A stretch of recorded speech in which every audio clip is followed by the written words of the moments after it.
So, we've been giving you guys these dating horror stories, and boy, is this one a doozy. Are you ready? But first, a disclaimer. Disclaimer. The following dating horror stories are brought to you by our brave finalists who live to tell the tale. The BWW5 are simply the messengers. Our lives are chaotic enough without borrowing other people's trauma.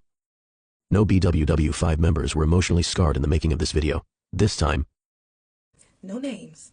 I'm just going to read it as I got it. Did I think I'd be telling this story? The answer is no, but she is. The year is 2014, if I'm remembering correctly. I was living in Baltimore, Maryland, and I had become a volunteer EMT. And there was a fine, tall, chocolate firefighter named Brian who was eyeing me. Yes, I was eyeing him too, but I had to play it cool. To make a long story short, we dated. This is where it gets crazy.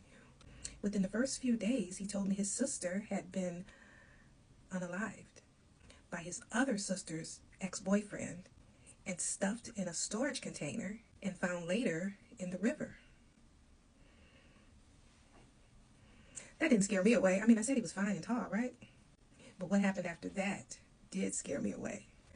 I found out not only was he sleeping with multiple women we worked with, he was also accused of assaulting one girl and really multiple other members of the firehouse. How did I find out? A Facebook message. One day I got a random message telling me to be careful with Brian. Then the next day at the firehouse, everything had spread like wildfire.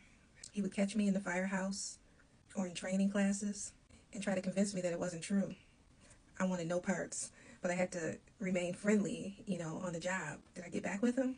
No, thank goodness. But I kept up with the gossip in the news.